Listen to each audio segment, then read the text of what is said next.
Welcome to Board Certified, expert interview episodes about medical licensing exams and healthcare careers. I'm Tyler, the founder of Achievable, and we offer affordable adaptive online prep courses for the USMLE Step 1, MCAT, PTCE, NPTE, and other exams like those. We have everything you need to succeed, including comprehensive study guides, video lessons, thousands of practice questions powered by our memory-enhancing spaced repetition algorithm, and full-length practice exams. You can try us out for free at achievable.me, and if you like it, use the code podcast to save 10%. Now, let's get started. Today, we've got Shirag Shemmassian from Shemmassian Consulting, and I'd love if you could introduce yourself and your company. Thanks, Tyler. Yeah, I'm Shirag Shemmassian, been assisting students with medical school admissions for over 20 years, and we assist with every aspect of pre-med advising, including what extracurricular activities to participate in, what courses to enroll in, one-on-one MCAT preparation, as well as application assistance. And I'm excited to chat with you about the MCAT. And people can find us at shemmassianconsulting.com or shemmassian.com, routes you to the same place. Shemmassian, if you're wondering how to spell that, I would too. It's SHEMMASSIAN.com. Yeah, 3 S's and 2 M's is kind of, I think that's what I would look at. Yeah, if you're Oh, someone doing a great. spelling bee, you know what to use now. Yeah. Great. Well, thank you very much for taking the time today. I really appreciate it. And, I think for today, my thought is this episode is about kind of answering the commonly, frequently asked questions related to the MCAT, right? I think, if you're here, you probably know already that the MCAT is the medical school admissions test. That's literally what the letters stand for. So you are hoping to basically go to graduate school and head towards being something in the medical or healthcare profession, oftentimes a medical doctor or MD. And so where do you want to start with us? Maybe we start with the process and how to get ready to prep for the test and when you should start in the application process. Like, okay, applications are due at this date. When do you start preparing for your test so you can have the test scores you need by then? Yeah, let's talk about, I'll give an overview on the MCAT and I'll transition to good times to take the MCAT so that we can have the right framework for our discussion. So the MCAT is a really difficult standardized exam. A lot of people consider it to be the most difficult entry or standardized testing exam for admissions purposes. It's around 7+ hours in length. It comprises 4 sections. First section is Chem Phys, so chemistry and physics. The next one is CARS, which is essentially reading comprehension.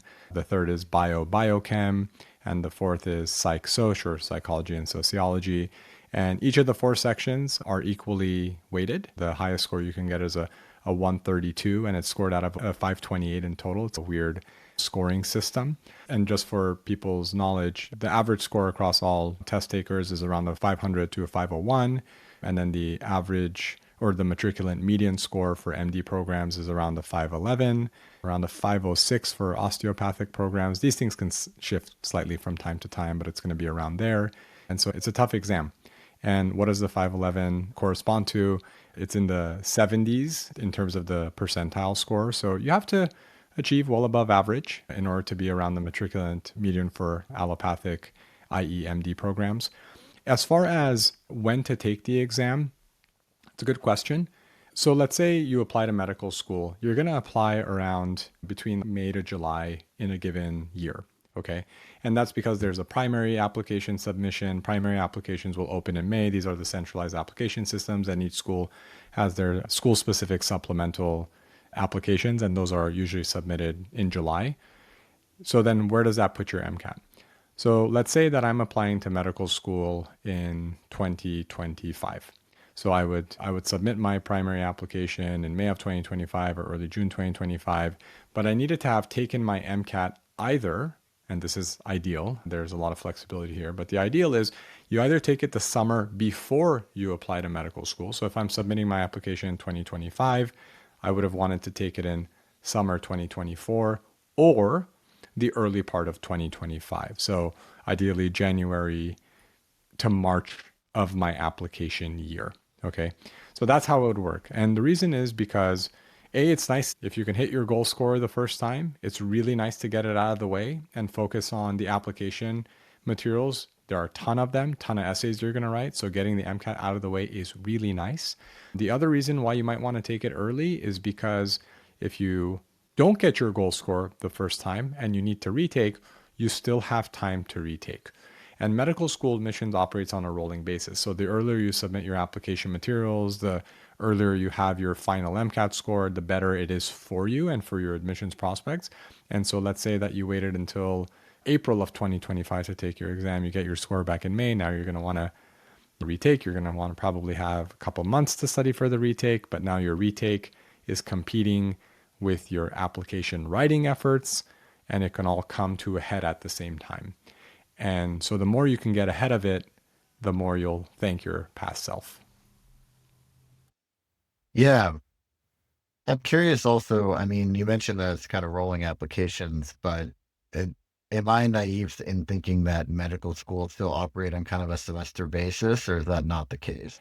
Not quite. So medical schools themselves, they have different subject areas. So they might have, let's say, for the next 6 weeks, we're studying neurology or something like that. So that's how the medical school academic calendar operates. But the way medical school admissions operates is you apply 1 year before you actually begin medical school. So let's say I'm looking to start medical school in 2026, so around like August 2026. I'm applying to med school the year prior. And so that's how they evaluate applications. The applications are submitted in the summer. Interviews can come in late summer through the fall. There's usually a little bit of a lull between November and December. And then there's a second round of interview invitations sent out at the start of the new year. And those can go into the early spring typically. And admissions decisions can come all the way through May. Even some might even come in June. Those are pretty rare, but it can happen. Yeah, so that was the thrust of my question, though. That is like a typical timeline, right? So if you apply in, I don't know, I'm trying to think of the worst possible time, like December or something, it's not like you're going to start school the following December. You would still start around August. Correct. Irrespective of when in a cycle you submit your application, the start date for medical school remains the same. So you don't start school a year after you apply. You're starting school in essentially late July or sometime in August of the following year. So you apply during the calendar year prior. Great. Yeah, so given all of that, then basically you probably need to back out that whole schedule for the year. How much time, how many weeks or months should you be allocating to your first MCAT prep session? And then what percentage of people take a second one? And how much should you account for that? Yeah. So how much you should prep depends on a few factors. One factor is how well you did in your science courses. So if you have a really strong command of biology and biochemistry and chemistry and physics and all these things, then your content preparation phase, in other words, where you're learning the actual material that the MCAT tests you on, that might be a little bit shorter. But then if you struggled academically, let's say in chemistry, and you need to devote more time, maybe you need to devote more total hours. You also want to think about when you're prepping. So if I'm devoting a full summer, 3 to 4 months, and I can devote more or less full-time effort, I might need fewer months to prep for the exam. Versus if I'm prepping during the academic semester, I might need to prep for more months because I can't devote as many hours per week as I would have been able to if I were prepping over the summer. I think for a first time attempt, like if I'm just starting my MCAT prep from the beginning, I would say 3 to 4 months is a good sweet spot for a lot of students. If I'm doing a portion of it during my academic term, I would say 6 months might be something to consider. Typically, we like to see up to 9 months. And I say it that way because when you stretch it out too much, like beyond 6 months especially, we start to think about atrophy, essentially forgetting what you learned earlier in your preparation process. So with 3 to 4 months, that's less of a risk. But if you get to the 6, certainly beyond 6, that starts to be a concern. So you need to build in refreshers of the things that you learned in months 1 and 2, let's say. And so that's how I would think about it. I think about it as, hey, I want to prep ideally 350 total hours on the low end, maybe 500 hours on the high end. And then I say, okay, how many weeks do I have until the exam? So divide the total tutoring, like the total preparation hours by the number of weeks. That gives me a pretty good sense of hours per week. Now, the hours per week, do I want to do it across 5 days or 6 days or 7 days? And that will give you a good sense of how many hours per day I should be prepping roughly. Yeah, I mean, you mentioning atrophy, it's probably a big part of the reason why the medical community uses spaced repetition so much, right? I mean, Achievable, we bake it into our prep platform, but I'm sure that many people who are listening to this have also heard of Anki, which is a free open source platform that you can also do the same thing. It's very important to remember everything. You're going to You be would think. learning a lot. Well, I mean, it's like you said, much more challenging than a lot of other professions. And I'm curious with basically you were talking about the 3 to 4 months to prep, or if you're still in school, 6 months. Do you feel like this is maybe a case, and we don't need to, gap years are a whole nother topic, but like, is this the reason why a lot of people take a gap year before they apply to medical school because doing it your senior year of college is such a pain? Yeah. So if you're going to apply to med school without a gap year, you're going to apply the summer following your junior year. And so thinking about our ideal testing dates, that means the summer before is the summer after sophomore year. So that's right after completing your prereqs, which is nice because the material is fresh, but sometimes it feels rushed for some students. Or if you were going to take it like January of junior year. So sometimes students are like, how do people get it done and apply straight through? Most people come to college thinking they're going to apply to med school straight through. Most people end up not applying to med school straight through. Essentially, what happens is sometime during years one, and more likely year 2 or 3, they look down the road and they're like, what? I was supposed to have how much research, how much clinical, how much service experience? I was supposed to study for how many months for this MCAT? Like doing all of this in this amount of time, it's pretty wild. And so that's what leads to gap years. Or there's within the pre-med community, people look to their peers and they oftentimes see so and is taking a gap year and they seem to know something I don't, so maybe I should take a gap year too. So there is that kind of behavior that we observe all the time. But when we start to prep students early on in this process, like when we start to work with students year 1, year 2, it's pretty straightforward for us to help them develop the right academic and extracurricular plan where they're not having to take a gap year or two. And so that ends up being very aligned with their original goal. And they can always make that decision later, but I always like to support students in a way that at least leaves the door open for them to take that, to apply straight through should they choose to. Yeah, that's really helpful. And at that point, once you're like, okay, it's time for me to sit down and prepare.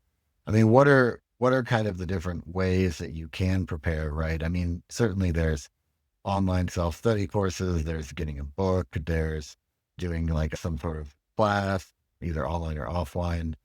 Or do people do a mix of these things? What's the typical way of this happens? Yeah, look, there are a lot of different ways to do it and different permutations, but I think of it as there being 3 main categories for MCAT preparation. You've got the DIY. This is I'm going to purchase a set of content materials, whether it's a book set or a digital library of content materials, and study that, and I'll get a question bank and some practice exams, and I'm just going to DIY it. I think that's an effective way for students who are real natural standardized test takers that can very easily identify their patterns of errors and intervene. It's not a huge subset of the pre-med community, but it is the cheapest. So if students are particularly cost conscious, then that might be a way they go. Others will prep with, let's call it a semi-structured approach, where they're joining a group class. And that's nice because someone is providing more structure, there's some accountability. And, that one, from a cost perspective, it's in the middle. And that's for students who want some structure and accountability. But the downside is you're not getting personalization. They might go through the content in a way that's giving equal attention to areas that are super high yield and not so high yield. In areas that you're really strong already, or in areas where you're a little bit weaker. And so it doesn't have that customization. And then you've got the third level, which is one-on-one tutoring, which is, of course, highest in terms of the required financial investment, but also the most custom. And so if a student is really focused on, I just want to do this once, I want to do it right, I want to be there in the trenches with me, someone really tailoring this experience for me, that's what you're going to go for. And all of them can work depending on the person, but that's how I think about it. But regardless of how you prep, I think there are a few things that everyone must have access to. They must have content resources of some kind. If you're doing like a group course or one-on-one tutoring, it's usually provided to you. So you should definitely have content materials. You should have a question bank, a really good question bank. And you should have full-length practice exams. Obviously, the one that everyone uses is the AAMC official materials because that's the one published by the test producers.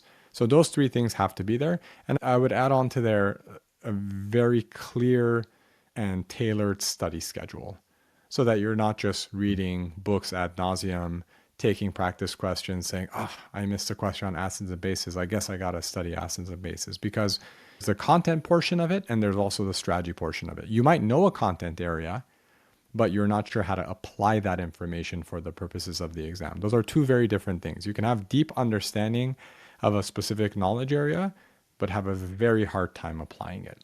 And so both of those things have to come into play when you prep. Yeah, and I'm curious, one of the first things that comes to mind is with the official materials and the official exams, I'm pretty familiar with like the GRE, where ETS has a limited number of these official exams that you can buy, right? I think it's 6. So you almost build your whole prep plan around it. Like you maybe take one at the very beginning to set a baseline, and then you use them roughly kind of every fifth of the way through the course, and you do 2 at the end. Or that's an example, but it's like you have to build your prep program around these official tests, because obviously the people that make the real tests are going to be the ones that make the most accurate practice tests. So is that also similar for the AMC official test? I would say yes, overall. Now, I don't recommend that a student use up one of their official practice exams in the beginning, because they're Yeah, it's a very little different precious. Yeah, it's for a very those. Yeah. precious resource. And typically what students are doing is they're using the official practice exams during the weeks leading up to the exam. So you'll maybe take one a week during the final weeks leading up to your exam to get the best gauge. And you can use a different full length exam earlier. Although I should say that some test prep outfits will make those initial, like their full length exams, especially difficult. I think part of it is to spook you and into thinking, oh my gosh, I got a really low score. Maybe I should sign up for their service, kind of thing. So be mindful of that. It's probably a slight underestimate of your starting place. But hey, if that serves to motivate you to study better, study harder, then I'm all for it. Great. Yeah. So now I'd love to talk a little bit about, okay, so you're taking this thing and you get your scores back, right? So you mentioned it a bit at the beginning, 500 is kind of average. 511 is maybe the threshold you want to be hitting for the MD program. So that's 70th percentile, things like that. Out of a 528 total score, it's interesting that all the numbers are so close to perfect. At least that's how it feels to me as sort of an outsider. Is that basically because in order to get to, say, a 511, you need to be getting less than 10 questions wrong? Or is it more that that's just how the grading scale works? Yeah, great question. And there are several things in there that I want to address. So let's go back and talk about matriculant median scores. So if you look across all MD programs across the United States, of course, there are schools in Canada and all that kind of stuff as well. But across the MD programs in the US, you've got a matriculant median GPA of a 3.7 and an MCAT of 511. Okay. So these are medians, meaning 50% of people who got in had a score above, 50% of people had a score below. Because you used a very interesting word there, Tyler. You used the word threshold. And median, when you talk to a student about medians, they understand intellectually what that means. But emotionally, when we're feeling really anxious about our admissions prospects, we start to view a median as a threshold. So students start to think, I see what you're well, I have a saying. Yeah. 3.7, but a 508. Does that mean I have no chance? I was like, let's go back to what a median means, because half the students had a score above, half the students had a score below, right? So that's always a very important discussion to have, because essentially the higher your numbers are, the better your prospects, and your prospects are also higher at the more competitive schools. And the lower your stats, the lower your overall prospects, and certain schools may be out of range for you. So, a really valuable tool for students to evaluate where they stand relative to what a school looks for is MSAR or MSAR. It's about $28 per year at the time of this recording, where students can look at a given school. What is the total MCAT median? What is the 25th percentile at that school among people who got in? What's the 10th percentile? What's the 75th? What's the 90th? So not just am I above or below median, but where am I on that spectrum of students who get into that school? And so let's say that your MCAT's a little bit lower than what a school typically looks for, but your GPA is well above. That might balance out. So we look at that, right? But then there are other kinds of questions around what score to aim for, because we talked about averages across all schools, across all demographics. If you look at a Harvard, obviously their matriculate median GPA is going to be 3.9 plus, 3.9 GPA or above, or maybe an MCAT in the 520s, 520, 521, 522. But there's also demographic factors that play a role. So we talked about all demographics. But if I'm, say, an Asian applicant, now my matriculate median for my demographic group is a 3.8, 514. So what I need to score may depend on where I went to school. So if I go to a more prestigious undergrad, my GPA may carry more weight. What state I'm from, because certain states' public medical schools are harder to get into than other states. We might think about my demographic group. We might think about how many schools I'm going to apply to. The wider net that I cast, probabilistically speaking, I have higher chances. So all of these kinds of things come into play. And we have to think about that when asking the question of what do I actually need to get? But you're absolutely right that even achieving the median score for matriculants is no easy feat. And so if you start to look at, okay, you're starting to look at the med school list and you start to see all these MD programs, man, they want like a 514, 515 or above. What does that correspond to? 514 is like 88th percentile oftentimes. 515 is around the 90th. So these are not easy scores to come by. And it could lead easily to a feeling of, gosh, like the average student who's getting in is almost better than every student taking this test. That's wild. And that can be very Isn't it? discouraging to people, which is why we have to take a step back and say, okay, cool. It is hard. No one's going to say it's not, or if they do, then we should maybe look elsewhere for assistance. But how do we actually get there and breaking it down day by day and then working towards that goal score?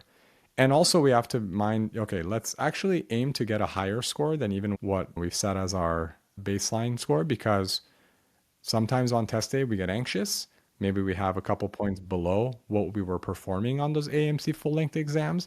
And so even if we drop by 2-3 points, we're still landing in a good place. So a very difficult exam for sure, but it's doable. We see it all the time. Yeah, I think that's just like good standard advice for any test. Is just you should be aiming above where Yes. you think your score should be, because you almost always do a little bit worse than the real thing. I also am curious. I just wanted to circle back on that one part of the question, which is for each section, are you only really able to miss like a couple of things to get a good score? Or is that just the way that the curve works? Because, for instance, to get like a top SAT score, you basically either have to get perfect or close to perfect, like not missing any questions. So first, let's define what a good score is, right? So we talked about, Sure. what the different sections. So it's each section is out of a 132. So it's like a 118 to a 132. And so what's a good score? So going back to MSAR, I said where, every school lists their median scores for students who got in, all that kind of stuff. Essentially, the 50th percentile score for a given section among people who got in is almost always a 126 or above in each given section. Obviously, the more prestigious the school, the higher it is. And then if you do a 128 or above, now I would consider that a good score overall. Of course, it's all relative. If you're looking to go to Stanford Med School, 128 in your section might not cut it because that's going to give you a 512. But I would say that's what we're looking at. But you're right. You can only miss a handful of questions to get that kind of score. So ideally, you want to have at least a few sections that are a 130 or above. If you're doing a 129 in all 4 sections, now we're looking at a 516, which is above a 90th percentile kind of score. So yeah, not a lot of room for error, especially when you're going for those higher and higher scores. Now, once you get to the like 520 range and above, it's one of those things where you could have gotten a 526 one day, a 522 one day. It's almost like the ball didn't bounce your direction that day because you might get one question that's especially tough, or you misread something and you got the wrong answer. So at that level, scores are more or less viewed the same way because you could have just as easily gotten a 522 as a 524 kind of thing. Great. Yeah, and then I'm curious kind of how do you recommend people tackle inconsistent section scores, right? Where maybe one section's a good bit lower than the others. Does the MCAT allow super scoring, which is where you can take it twice and take the best scores from each section and combine them? Yeah, how do you handle that? Yeah. Okay. So the medical school application requires that all scores be published and reflected on your actual application. So you can't do score choice, unlike with most colleges. So they'll see all exams, all section scores, and the dates of those exams. Now, can you superscore? You can't, but some schools may choose to superscore your scores. It's pretty rare. Some schools will say, we'll take the most recent. Again, pretty rare. Most schools will say they look at the highest. Now, that doesn't mean they unsee the lower scores, but they officially kind of factor the highest score into their admissions decisions. So that's how it works. Now, inconsistent section scores, really good question. Let's talk about, first of all, which sections tend to be lowest for students who have inconsistent scores. Number one is cars. In other words, if I met a student and they said to me, one of my sections was lower than the others, most of the time it's cars. I would say the second most common is Chem Phys. Not surprising because you've got a lot of life science majors who are stronger in biochem than in the chemical and natural sciences and things like that, physical sciences, right? So that's the most common. Sometimes people think that psych soc is the easiest. It is for some people. It's not for others because it's not an area that students are devoting a lot of time to, right? So we have to think about this question. Now, your total score is most important. So even if you have some discrepancy across sections, but your total score is competitive, that's far more important than a section score. But like sometimes you'll see a student freak out saying, my score is a 515, but I got a 125 in cars. Am I doomed? No, not necessarily. So we'll have to think about it based on the different schools. Now, the pattern of your scores is also telling. So think about it where Chem Phys, Biochem, and Psych Soc have a scientific component. There's content you need to know to answer the questions correctly. So it's content plus strategy. What's unique about cars? There is no content. It's not like there is science involved in it. There's no core material to study. It's pure strategy. So if I'm a student where I'm doing decently well on Chem Phys, Biochem, and Psych Soc, but not on cars, that is a very good way to diagnose a strategy weakness. Essentially, I have no content knowledge to lean on to lift my scores. And so it's a pure strategy weakness I need to address. That's how I would do it. And the nice thing about addressing cars in that way is when you figure out strategy for cars, that same strategy lifts the other section scores as well. So it's a rising tide lifts all boats saying. And so that's how I would treat it. Now, if I'm doing well on cars, but struggling on, say, Psych Soc or Biochem or whatever, that's a pretty good indication that my strategy is fine overall, but I have some serious content gaps, or I'm not able to apply that content effectively. So a pattern of scores is actually in some, like the silver lining to that inconsistent section scores is that it's actually a very helpful diagnostic tool on how to revisit my preparation approach.